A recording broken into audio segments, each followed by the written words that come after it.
Okay po, magandang umaga po sa inyo lahat, lalo po sa ating mga panauhin at sa dumalo po sa seminar na ito. Kasama ko po yung aking mga masisipag na kasama. At nandito po tayo upang mag-aral po tayo ng kalaman tungkol po sa vermicomposting. At upang formal po nasimulan po ito po yung ating programa. At tinatawag ko po si Mr. Limo para muna po sa ating panalangin. Tayo po ito po.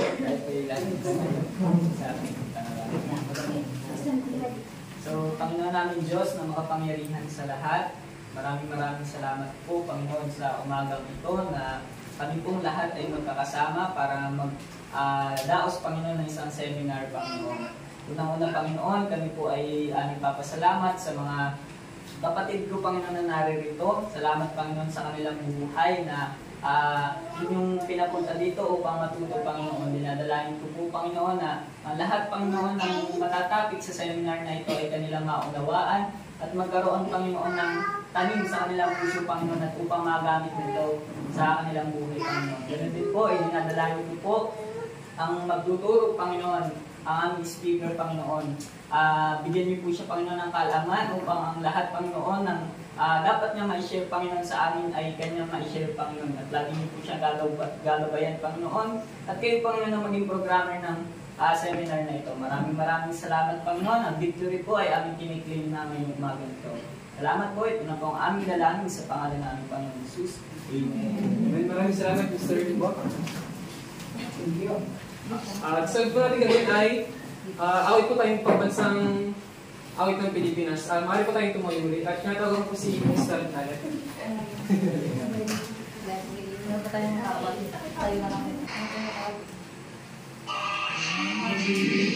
Wala silanganan, alab ng puso, sa liko'y buhay, lupang hiling. Maraming salamat, Miss Dalet. Ayun, isang mapagpalang umaga po muli sa lahat. Ako po si Kenneth M. Andres, isa pong mag-aaral ng Mindoro State University. At ako po yung pagsalita niyo po sa umagang ito. At papakilala ko rin po aking mga kasama, si Miss Grace Magallanes po. Miss Maria Almatapina. Si Miss Maria Joshua po. At ito lang po si Miss Spyrie Landicio.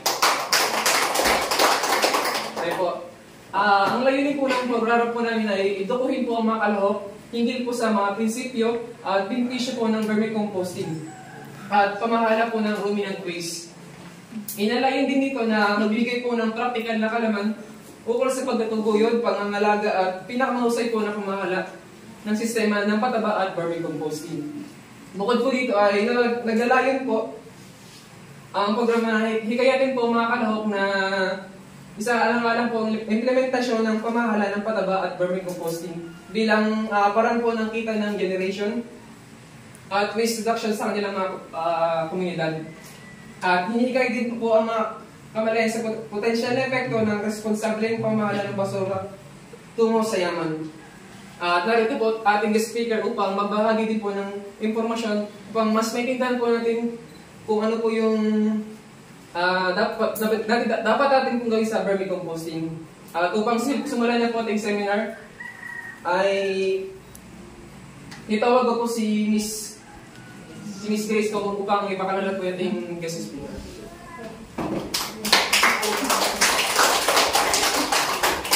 Yan, isang mapagpalang umaga po sa ating lahat. Isang malaking karangalan para sa akin ang may pakilala sa inyong ating panauhing tagapagsalita. Siya po ay nagtapos ng kolehiyo sa kursong Bachelor ng Agham sa larangan ng Agrikultura, Major in Crop Science. Sa kasalukuyan, siya po ay tumatayong Project Development Officer 2 ng DSWD Pantawid Pamilyang Pilipino Program, kung saan nagtataguyod siya ng mga proyektong makatutulong sa pangailangan ng ating mga pamilyang Pilipino.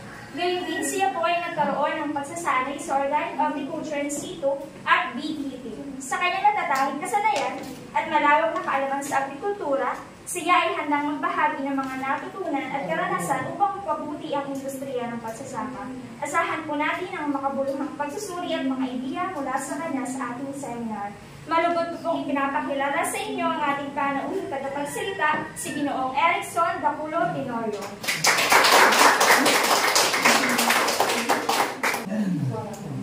Wala namang mga po dito, no? Sige, malot pag umaga sa inyo lahat, ito yung aking mga gagamitin para mas madali yung maintindihan, ano? So, malot pag umaga po muli sa ating lahat, ang ating pong pag-uusapan ay pagbubulati. O hindi po ito yung nakikita niyo sa mga batang lalaki dyan. Hindi po yan, ano? Yung mga hinubukay ninyo sa pampain sa kawin, hindi po yun. Pagkakapamilya lang sila. Pero iba ito. Ito ay dinala sa ating bansa noong 1982 ng isang German, si Dr. Rafael Guerrero III. Nandito atin, ito galing sa West Africa. Kaya itong papakilala ko sa inyo ay African Night Crawler. Galing sa salitang night, panggabi siya. Hindi yung mga panggabing tao diyan sa kumukuti-kutita. Ito po yun. So, ito po yung daladala ko. Ito siya. Kaya ako tinanghali ako nagpapaypa. Para madali nyo maintindihan, shortcut na tayo. Dahil masyadong technical yung ibang mga bagay, kasi simple nyo na natin discussion, meron po kayong mga pamphlet, ano? Yung hindi ko ma-discuss sa inyo, pwede nyo basahin sa bahay. Napakasimple lang siya, dahil kaya-kaya nyo. Kung titingnan nyo dyan, napakakomplikado, may hollow block pa. Pero sa tunay na aplikasyon, po pwede po ang mga ganito lang, ano? Kung na available sa inyong lugar. Si Kuya AJ, bidalhin pa yata ng timba, ano? At so yung natin ng timba. Si Sir AJ po ay, inaanak ko yan, hindi aking kumari yung kanyang ina, kung wala yung ina, walang Kuya AJ, yung mga kasama. So, good morning sa ating lahat. Welcome sa Balite, mga sir, mga minso. Yung kita nyo, ang gaganda pa lang. Ang dami na kanyang ano. Pwede po dito. Bubutasan lang natin ito, mamaya discuss ko sa inyo. Pero mag-technical po tayo ng konti. Ang technical natin ay basic din lang para maintindihan ninyo. Ang makakasaulo, may premyo, bulati. Okay, ang principle ng pag-aalaga ng vermicast ng African Night Crawler o vermicomposting na tinatawag. Pag sinabing vermicomposting, ito yung paraan ng pagbubulok ng mga nakikita nyo sa paligid gamit ang bulati o vermi. Pag sinabing vermicompost, ito yung pinaghalong ikot ng bulati at yung mga hindi pa nila nakain. Vermicompost, iba po ang presyo nun.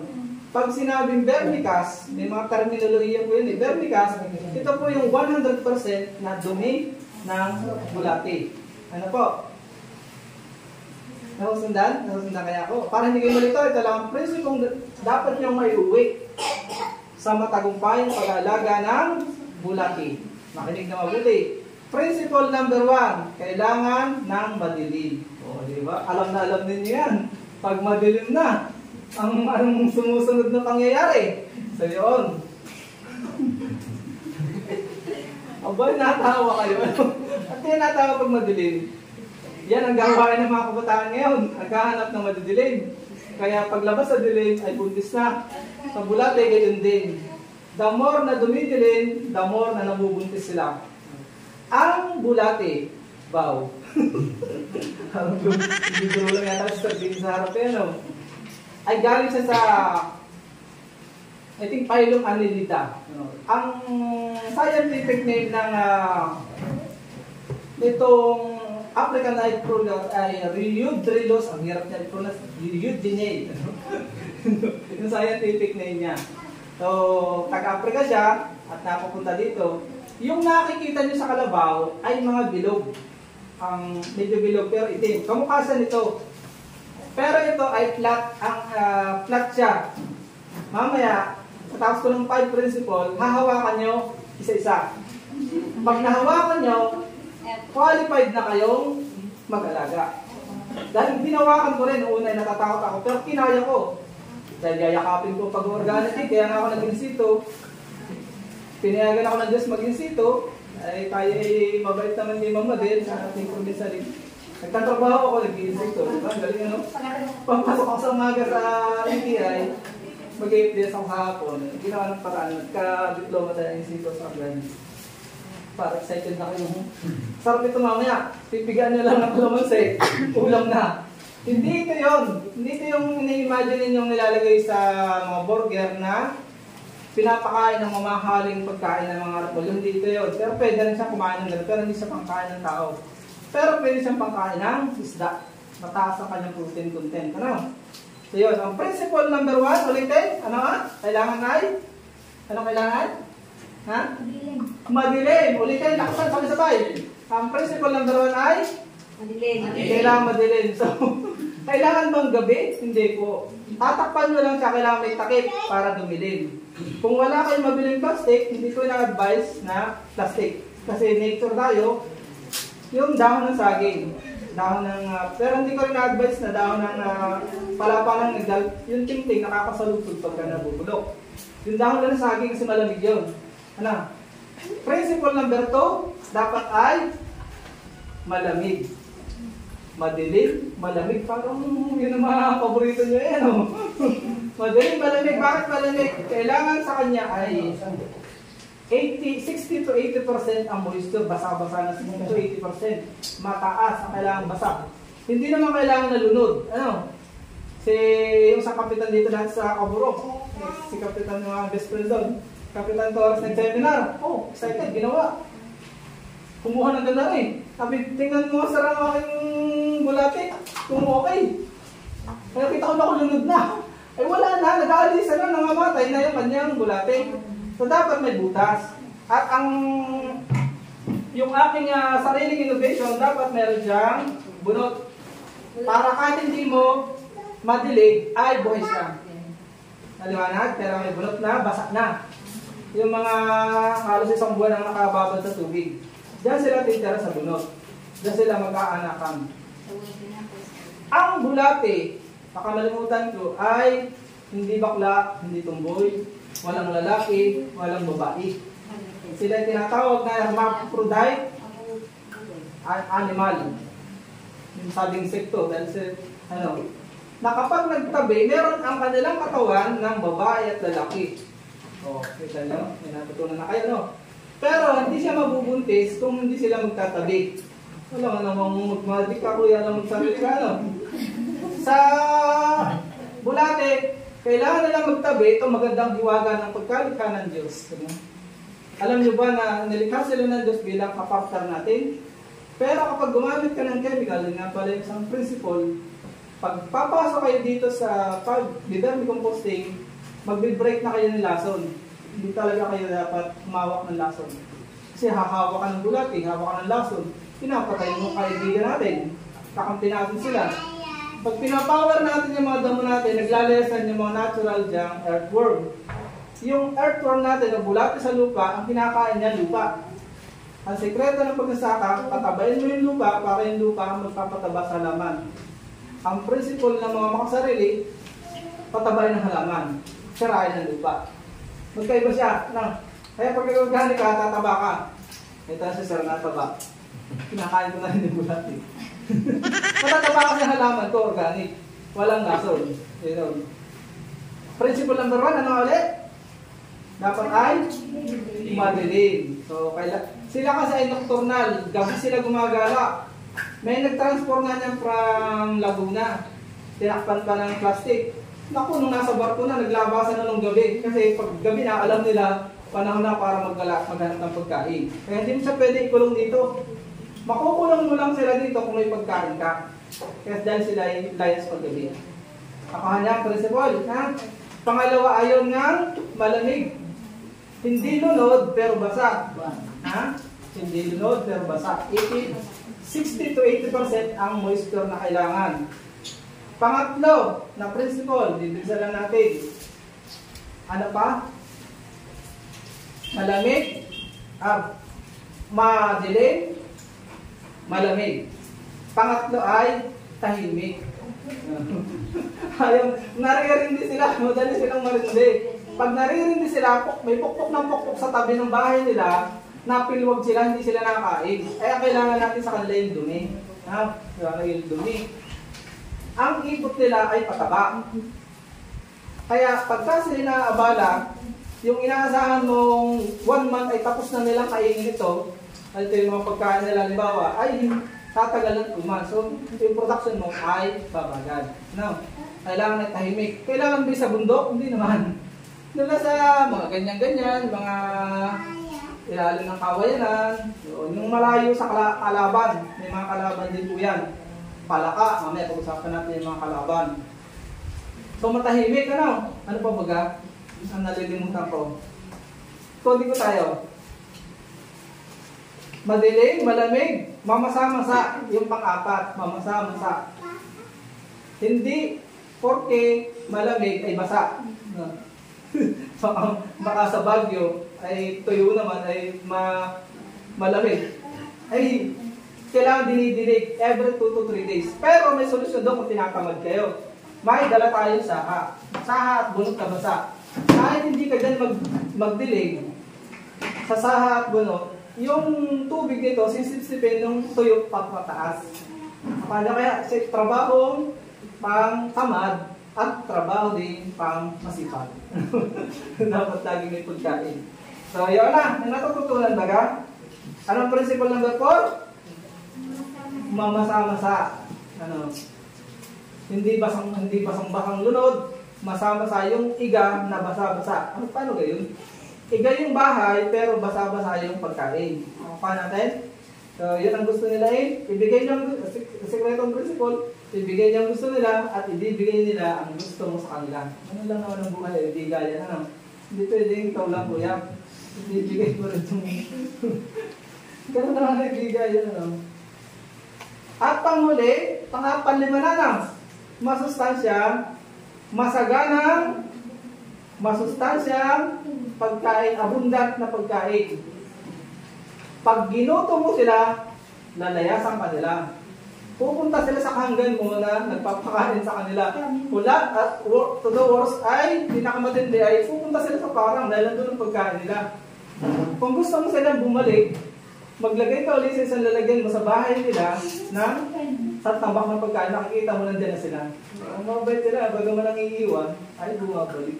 Hindi sila katulad ng asawa, ano? Kapag may pamilya na ibabalik pa sa'yo sila, nahihirapan ka. So, ang materials na gagamitin natin, ito muna tayo. So, alam niyo na yung principle, review.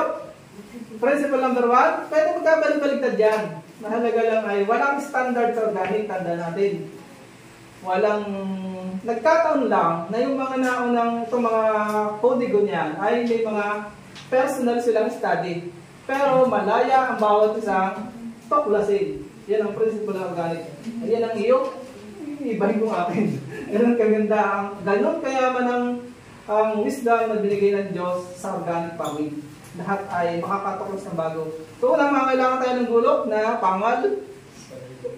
Yung tumatalab na makikita ko kayo maraming gulok doon. So, ganito yung mga pagkain. Mamaya, discuss natin yung mga pagkain. Kailangan tayo ng mga lalagyan. Pwede simento. Pagka commercial operation, simento. Hollow block, kung tinatamad, walang budget, hollow block na nakasalag sa pagkain, 1 layer lang. Tapos, pagka binubulok, nagbulok na, tatanggalin lang pag mag-harvest, ihihiga para madaling pasukin. Nakuha natin? Pero kung gusto mo tinatawag na vermi bin, ang bahay talaga, simentado ng finish para hindi siya nabubulok. Mainit kasi yan. May buyupan. Meron tayong marami dapat bahay. Isang binubulok, di mag-start ka. Simula po kayo. Meron kayong bulukan. Ito, bulukan na yan. Itong bulukan, ito yung bed na, bulok na. Kaya dapat alternate yan. Kung gusto mong non-stop ang supply mo, ito ay bulok na. Ito binubulok pa lang. Pag magkatabi yan, pag naubos po ito, ang pagkain niya dito, kung saan na lilipat dito kahit hindi may lipat. Sayang, sa sipag nila, ang ituusap nila. Ganon din sa semento, may pagkita na divider na isang hollow block. Bulok, hindi bulok, bulok, hindi bulok, alternate. Lilipat-lipat lang po sila. Yun. Paano natin? Paano naman sa hawak mo yan? Ito. Ito ay hanging type ito. Pwede nakatali lang siya, nandito yung pagkain, pero yung kanyang ipot ay babagsak sa lupa. Ito yung pinaka first class. Hindi ka na, wala ka nang gagalawin, kundi didiligan mo lang. Yung lalagpak dito, yun yung nabibili ng 1,000 per kilo. Oh, may pera pala. Kaya, ano, pwede? 1,000 per kilo. Yun yung ginagamit na pang-spray sa mga 1 hektarya lupa. 1 kilo kasi sa 1 hektarya. Hindi, no? Matindi pala yung African night crawler. Kung maalam ka magawa ng vermicide, nahaluan ng 50-50, 1 kilo vermicast, 1 kilo molasses para magkaroon ng yung effective microorganism ay kumalap. Magkaroon ng yun ay binubro ng ihahalo yun sa 10 liter na tubig. Tapos, so 1 liter is to 20. 1 is to 20. Pwede tapangan. Ibubro mo yun ng around 2 weeks to 1 month. Bubro. May brew. Yung nakikita sa aquarium, yun ang nilalagay doon. Pero parang hindi nyo kayang i-absorb yan. Ito lang pag-aalaga siguro ang ating tutukan kung paano ang pag-aalaga. Maganda itong hanging, nakabitin. Libre siya sa kalaban. Kailangan nilang taklaban ng kulambo para hindi pasukan ng mga kalaban. Pwede rin na sako. Ito kaya may dala ko sako. Meron na ditong dumi ng tupa para wala yata kayo dinala mga. May dala kayo mga tae. Ay, ang walang tae ay siyang tatae ngayon. Patay ang bulate. Bawal yun. Bawal yung tae ng tao. Patay, hindi po yung kinakain. Ang tanong sa napaka naman napasok yan sa tiyan ng tao. Hindi po yan ang pasok sa tiyan ng tao, sa natin. Sa puwet, hindi. Sa katawan, hindi rin. Pero nandun siya sa lababo natin. Sisiksik siya sa mga lababo natin.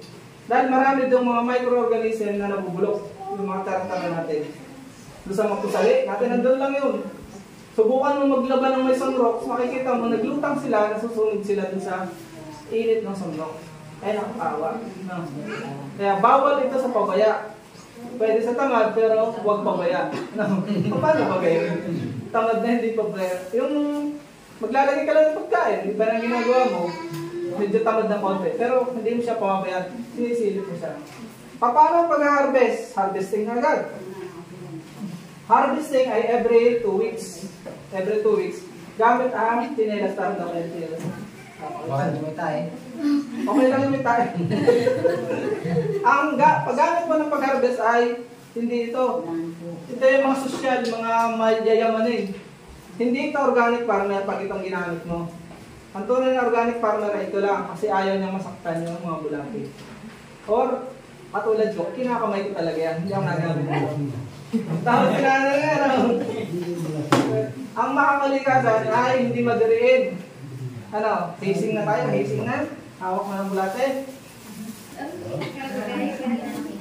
So yan yan po, tuloy ko yung kanina. Sila yung hermaphrodite. Hermaphrodite, pag sinabing hermaphrodite, hindi bakla, hindi tumboy, hindi lalaki, hindi babae.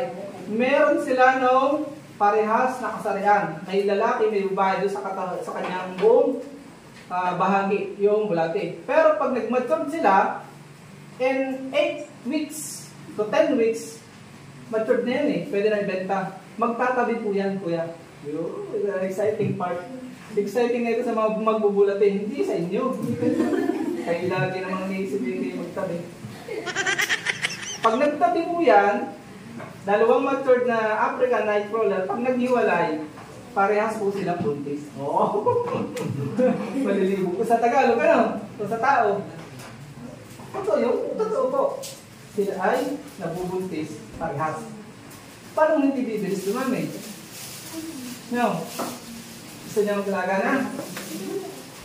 Ang kanilang anak ay nanganganak sila ng 2 to 3 itlog every other day.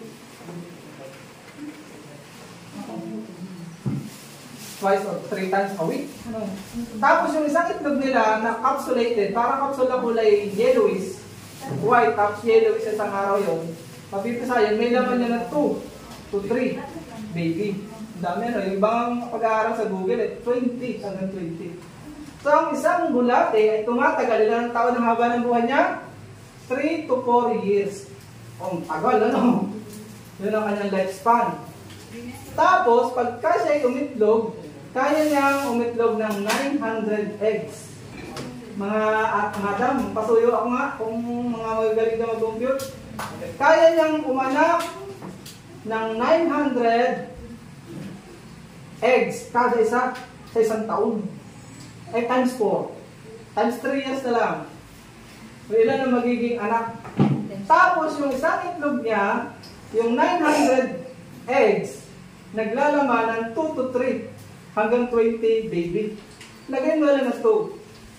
So 900 times 2 is 1,800 ang maiilabas niya bago siya mamatay. So, sarap maging bulate pala, no? Sana all, bulate. Alam mo, isang simpleng nilalang. Maiksi ang buhay, 3 years tayo. Ang haba ng buhay, parang talo yata tayo na silbi ng bulate. Ano? Pinataba na ni bulate ang buong mundo para tayo makakain ng walang laso. Palakpakan nga natin bulate. Ang Diyos na nagbigay sa atin ng bulate. Ayan. Ganun siya. Ugnay yung mga impormasyon sa Google kasi ang mga training namin ay matagal na, nalimutan ko na rin. Eh, ganyan na pala katindi. At ang maganda nito mga ating mga kuya, ang bulate go. Ang bulate go. Ang bulate ay may 2 buhay. Obo.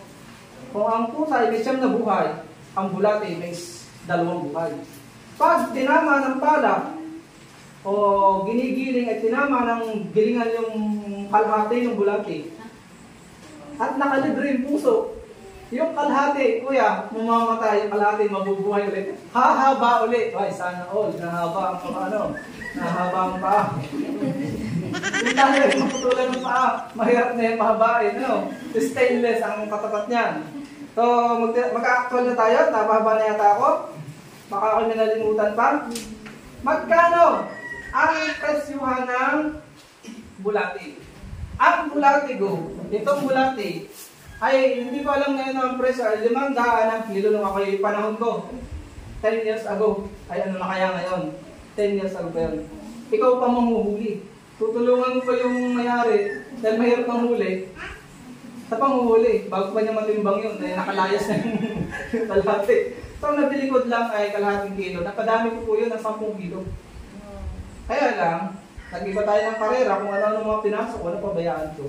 Ito na lang yung natira. At least buhay pa sila. So, ay 8 to 10 weeks, isang buwan, 2 buwan, at kalahati, ay makakabenta ka na ng 500 kada bulate. Ang tanong, ibebenta mo ba? Kaibigan mo yun, ibibigay ng pera sa'yo. Mas malaki ang benta sa ipon. Bakit? Yung puro nga ay nabibili ng 1,000 pag nakitang walang halong compost, no, vermicompost, purely 100% vermicast, hindi mabibili ng 1,000 per kilo. Gagamitin niya sa paggawa ng vermi-tea. Yung pang-polyar. Na? Oh, parang tatanungin ng mga matay. Totoo kaya yan, sir? Totoo po yan sa Maynila. Dito lang sa atin hindi nga pinapansin dahil natuto tayo bumili ng lason. So, sabog din sabog. Nasisira naman ang lupa. Dito, ang kagandahan dito, advantage dito, habang sumasabog ka sa abuno sa yung halamanan, may kasama yung itlog. Yung itlog din mapipisa doon sa iyong lupa. Habang ikaw ay hindi gumagamit ng herbicide, pamatay damo o mga lason na pang-spray, mabubuhay doon yung mga similya ng iyong nakasama doon sa ipot nito, doon yung vermicast. Yung mga saging mong tinatabas, makikita mo, may mga ipot na din, titira sila doon. At diba, ganda, no? Magiging sustainable yung iyong lupa kapag ka ikaw ay ito ang ginagamit. So kung kayo nag-aalaga nito, hindi ka nabibili ng abono. Wow, maganda, no? Ate, gusto niya, hindi na kayo bibili. Pag dumami, sinipagan niyong magpadami nito, makakabenta kayo. Pwede ko natin i-vlog yan, at pupromote natin sa YouTube yan. May channel kayo, Agigolay TV, sariling channel yan, pwede natin i-promote yan. Ihanda nyo na market kung kaya nyo, kung supply, kung kaya nyo supply. Magkano, sir? Ang ipot niya, ganun din ang presyo ng bulate sa ipot. 500 kada sako, 50 kilo. Yung regular na yung hindi masyadong puro. Yung 1,000 yun yung puro. Ang hirap magbenta nun, yun yung sa mga maalam na mga farm. Tinetest pa yung kung puro nga. Pero doon sa regular, 400 to 500 kada sako. Nakuha natin? May natututunan kaya? Saan mo yan? Sige, magtatanong. Sandali. Tayo po kaya't magpakilala. Ako po si Pogi. Pwede. Anong tanong ko yan? Para po doon sa kung maging mabuno na tayo ng buhay. Opo. Hindi po kaya makiabong sa mga kumukawin. Lahat po yan, lahat pwede. Yung mga po... Pati orchids pwede. Pwede po lahat. Yung... Pwede po. Pwede. Yun ang po. Baka po may mga tanong pa. Tara, mag-actual tayo sa labas. Para masaya sa actual part 2 ng ating training. Ay actual na. Sige po, didiscuss ko po ngayon yung pagkain, yung ano yung pagkain. Kailangan po ay mga damo. Pero preferably ay nitrogenous crop, mga legumes. Ano po ito? Ito yung mga cover crop. Ito po yan. Ito po yung, at ang bed po na inaano ko, hindi yung katulad sa commercial ha. Lagi po may bunot. Para pag tinamad kayo na ubus na yung pagkain sa ibabaw, doon sila titira sa bunot. Pati bunot, kakainin nila. Ititira lang nila dun yung balat. Ito yung balat. Ito lang po matitira dyan. Kakainin nila yan. Ang dami naman dyan sa paligid natin. So hindi pa yung hirap itong aking tinuturo sa inyo. Kaya-kaya niyang gawin. Kung may sara kayong timba, po pwede. Sir, wala akong timba. At kung pwede kahit sarang walang buo, paano yun? Bibitin nyo, babalutin nyo ito doon. Sama-sama yung pagkain. Magkatagtad kayo. Pag bulok na, po pwede. Nakabitin lang yung kulambo. So, hindi siya mapapasok doon ng mga kaaway. No? Walang dahilan. Ang dahilan lang kaya hindi nyo maumpisa na tayo kamad. Tinatamad kayo, talagang hindi nyo ma-absorb o hindi nyo gusto. Ito po, ay ang kukuha nito ay swerte. May gusto rin na magtanim. Ito yung pamakain sa baboy. Baboy, kalabaw, baka, lahat ang mamoy. Bibi, kinakain yan. Manok. Ano ba? Tupa. Yan. Ito ang tawag dito Tricantera o Madre de Agua sa ibang salita. Ito naman ay masustansya din. Ito ay ang tawag dito? Napier. Ito yung Napier. Ito yung Napier na mababa. Ito yung Giant. Yung mga masustansya lahat yan. At yan ay galing pa ng Victoria. O ito ang masustansya. Legumes na dito. Nalimutan ko ng tawag ito, parang ito ay mga agriculturist ang ha? Ito ay Rensoni, Limendia. Rensoni yata ito, Rensoni. Ito ay Santa Elena o Ipilipil. Huwag mo sabihin wala kayo dito. Huwag lang kayo kukuha sa panahon na tagtilas at baka kayo mag-away kung sa kayo hinahalikan kayo. Wag ako nangangati ako sa iyo. Hindi pala yung nangangati dahil kakukuha ng ipil-ipil siya tinatawag. Masustansya po ito nitrogen. Ang sikreto lang po, para po tayo magsimula ay sa standard po yan ay ako na may video. Papanood ko pala sa inyo. Nasaan yung video? Mamaya papanood ko sa inyo yung video wag tayo tapos. Meron yung video na papanood ko sa inyo yung Kahariang Farm. Yung Kahariang Farm is buong basura ng lipa ay kinukuha niya. Siguro katindi ng buong basura ng lipa kanya. I think siya yung pinakamalaking vermicomposting facility na meron sa Pilipinas. Kahariang Farm, nasa Lipa, Batangas. Malapit lang kung gusto nyo bisitahin. Pag-aari ng isang pamilya yun. Yung Kahariang ay pinagsama-samang mga pangalan ng anak nila. Doon. Nandun, buong basura ng Lipa. Ang kanilang pag-provide ng damo ay harvest yung tagon, yung grass cutter. Yung mga ganyan na yung ginagrass cut. Ang sinawalis at yung gano'n sila katindi. So, sineryoso nila yun at talaga sumikat po sila. Nagsimula na sila ng maliit, 20 plus hectare na kanilang vermicomposting facility. May gulayan doon na puro organic. Pag pumunta ka doon sa ganas, tayo nila yung fresh na mga output ng kanilang produkto. So yun po at Ano yung mga kalaban pala? Hindi na itanong, malimutan. Anong kalaban ng bulate? Unay, katamaran. Tinatamot yung pakain, lalayos yan sa inyo. Ang una niyang kalaban is tao. Pag nalaman niya yung mga mahihilig, mga mamambis o mga will, ay maganda yung pamain sa talagang mapapaya kayo, kukuhanin kasi papakain sa isda. Makakasunto ka, no? Never akong naggamit niya dahil tinuring ko talaga silang kaibigan. Yung mga manok ko, nakakakain talaga, wala tayong magagawa, kaibigan din natin yung manok. So yun po, yun ang number 1 kalaban niya, tao. Yung katamaran, yung pabaya. Yun. Ikalawa ay mga ibon. Yung mga lipad na ibon, kalaban po yan. Kaya kailangan may kulambo siya para hindi siya mapasukat. Ibon, manok, bibi, ubos yan. Palaka, kalaban ko yan, yung mga Hawaiian frog, yung mga naakyat. Ano po, kailangan binabantay every night. Daga, tingnan yung paggabi kung may daga, kailangan magtalaga ka ng pusa. Ano pa, yung mga white grabs, yung tinatawag na uok sa atin. Mga beetle, nakalaban ko yan. Langgam, paano mo pupuksan ang langgam? Madali lang po patay ng langgam, nakalaban.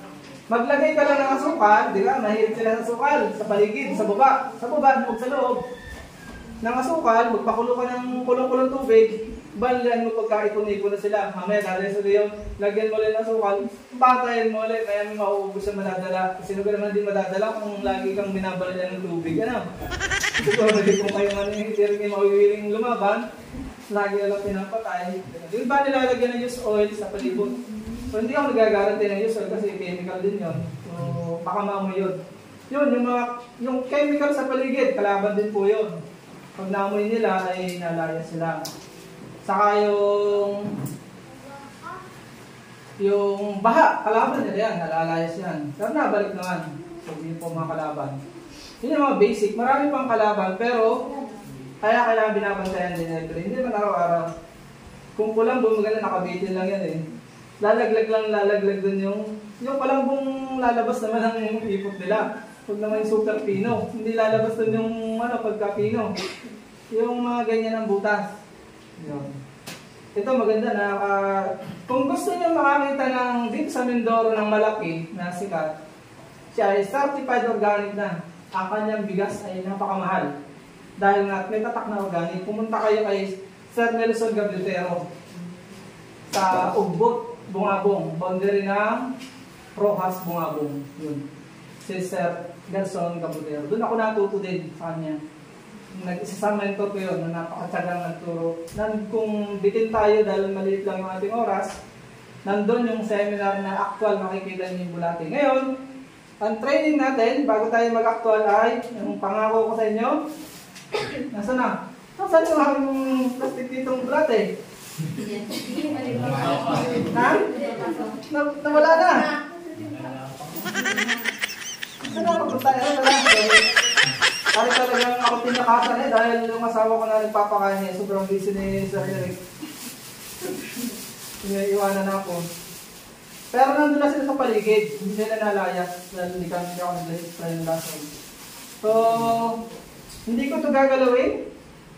Isa-isa kayo, naka-video pa yan ha. Nakakita ng buong mundo na kayo talagang ito ay gising natin. Simbolo na tinatanggap nyo talaga. Ano kaya? Tatanungin ko muna kayo. Willing kayo tanggapin ang hamon na magbubulate? Tanggapin lang, hindi ko naman sinabi magbubulate na kayo eh. No? Maaaring isa na, dalawa sa inyo makumbis eh. Tapos pag nagtagal gagayanin ninyo, ang akin lang tanong ngayon eh, willing ba kayo tanggapin yung hamon na yakapin ng organic farming sa pamamagitan ng magbubulate? Ha? Hahawakan lang ito. Pag nahawakan nyo, ibig sabihin, tinatanggap ninyo yung hamon. Kung natatakot kayo ay alahin ninyo ng konti ito. Yan. Yun. O. Dahan-dahan ninyo at baka mabalian. Yan, napilitan na tuloy akong humawa ko. Dahan-dahan ko at baka maputol.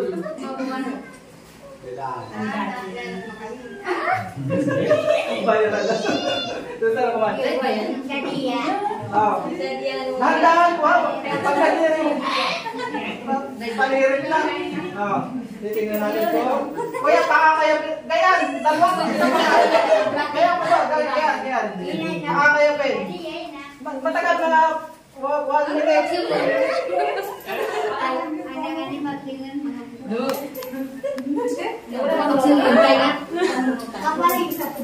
Tapos, ipapasa mo doon sa... Ay, bakit nagtatakbuhan? Next. So, yan o. Nakakatuwa. Okay. Kaya, ilang 30 seconds yan. Sino naman? Next. Yan ang mga gusto ko. Yan. Wow. Palakpakan naman natin matatapang na organic. Welcome to the organic world. Next.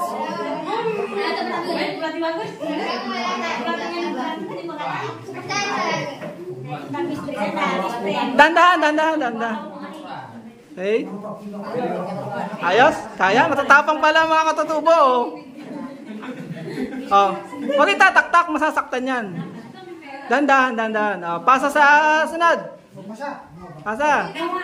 Buti yate tatakot na. Dandahan.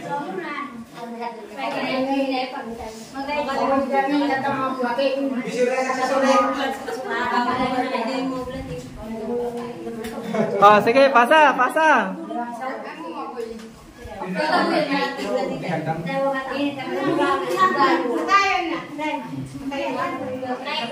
Sa una lang po yan nakakaano, pero pag nasanay kayo, wala naman siyang amoy. Ang may amoy lang yung kinakain niya. Si nanay, galing mukhang love na ni nanay Pasa po.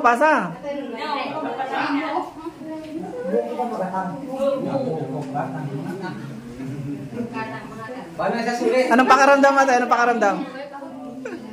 Wala. Hindi ka nakikiliti. Sanay sa organic ito sa ate. Pasa. Po? Yan, magandang tanong ni Kuya, Kaya nga kayo pinapahawak kung buong puso ninyong tinatanggap. Pagkatapos ba ng trainingin nyo na po yan? Kung sino yung pinakamaliksik mamaya doon sa labas, dahil patapos na tayo, siya ang maghahawak niyan. After 1 month, pwede na po kayong humingi sa kanya. Kung sino yung tatanggap niyan, siya yung magpapadami.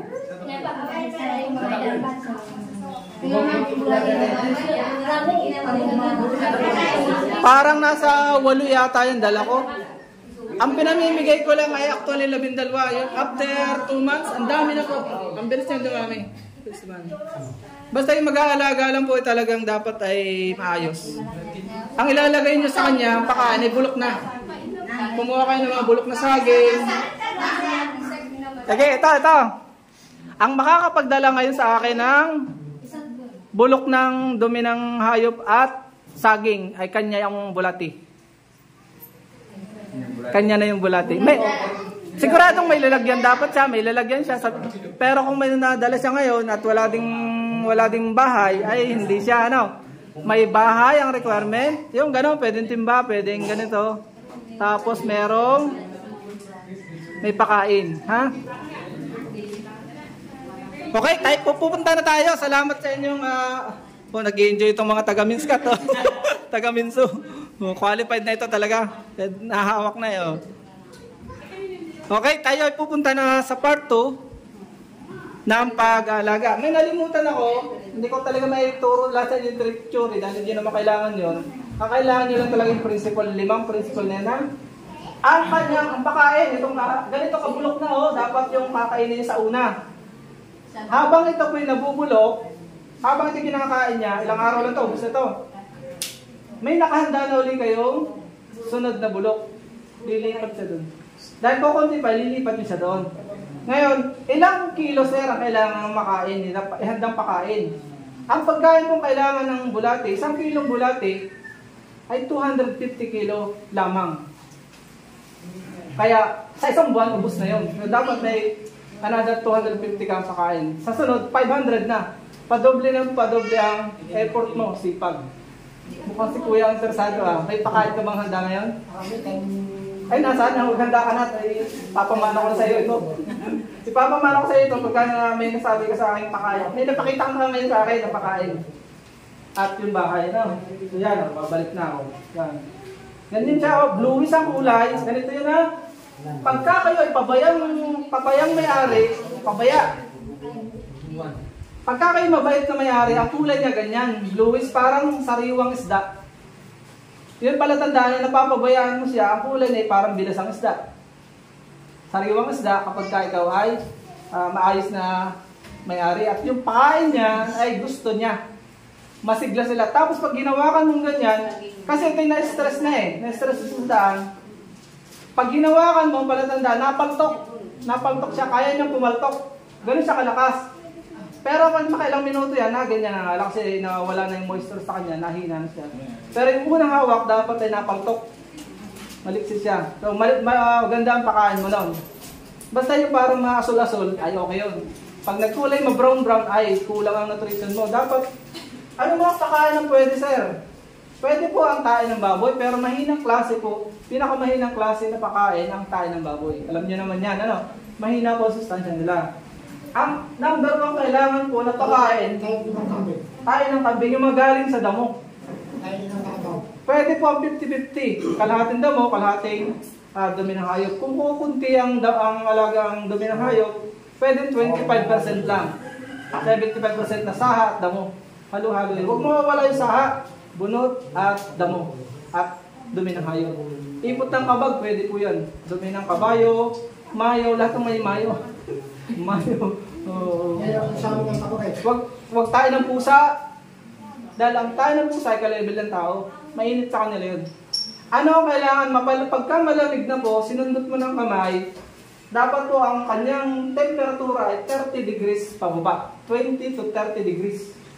Yung parang hindi ka gana susunog. Mainit kasi yan Pagka yung binubulok, mainit yan. Para mo masigurado kakainin nila, pwede ikulog mo sa plastic para mabilis ng 2 linggo. 10 to 15 days. Tapos maganda para kung 1 month. Pero maganda may bulukan ka nila, kaya mo nila sa mga arawan dyan mabulok. Yung iba po sa company, ginigiling po yan. May gilingan sila. Tapos kung mag-harvest po kayo, yung taklob, tatanggalin nila yung taklob para pumunta sila sa ilalim. After 1 week na walang taklob, kakahalahigin mo. Pag ganyan nakakapal yung ipot, pwede ka na magsimula mag-harvest. Kikita mo naman yan para hindi lugi yung kahig mo. Kasi protection din nila yun. Tapos may lagayan kang hiwalay ng harvest. Naliwanag? Dahil po yun, may itlog pa. Huwag mo agad isasabog o ibebenta. May itlog pa yun. Hayaan mo yung mapisa. Every 2 weeks, buklatin mo. Tingnan mo yung 2 to 3 weeks. Pakikita mo may malalaki ng doon. Pwede mo yun. Ganun sa kaganda. Makapakabilis yan. Siyempre, 900 ang kaya ng isa. So, sana, nasa balite. Kung yung mga RCCP po ay gusto din, dahil nagkakaroon itong taga-minso mga estudyante natin ay talagang kikinarline na kayo. Nasa 20 lang. So, kung papakalan nyo itong mabuting balita nito, mag-request sila. Nandito lang naman yung mga bulati ko. Yung alam mo naman nandyan din lang. Hindi ko naman nalilimutan. Ay willing din tayo turo sa kanila. Dahil unang handle ko po sa inyo. Yun lang at tayo ay pupuntahan sa labas. Mag-actual na tayo. Yung may dala talagang bulok ng tae at may lalagyan siya, may papangako, kanya na po ito. At kaya niyang mangakong ipapakalat ito sa lahat, mamimigay. Ganun ka ugali na organic Hindi siya makasarili, hindi siya madami. Kung ikay madamot, hindi ka organic. Ikaw ay chemical. Principal na organic ay namimigay siya rin. Makakalikasan, makatao, makabayan. For mayor! Diba tag-election na? Ayos na sana, hindi ka naging for mayor. Libulat, ikaw. Tara na, sa labas, sa part 2. Tinatagtad ko ito, pero trabahong tamad yung gawa ko, hinahaya ko na lang mabulok. Tapos tatanggalin mo yung mga sanga-sanga, pwede po yun. Pero for demo purposes, kailangan natin i-demo. Tagda rin natin sa labas. Kasi dadalik ko kung sino yung pinakamasigla sa inyo. Magsasabing, sir, ako na ang bahala sa misyon ng pagpapakalat na yan. E di, pagkakatiwala ako sa turnover ko sa kanila. Sa kanya. Basta sige, para sa part 2 ay konti lang naman yung part 2. Eh ano lang sa lalagyan, kung may lalagyan kayong available, at inyo na ito. It's break time. Kung ititin nyo, makababait ang mga taga-Minso. May pakain pa kayo, palakpakan naman natin ang mga taga-Minso. Ayan o. Ako hindi taga-Minso taga-Minskat ako.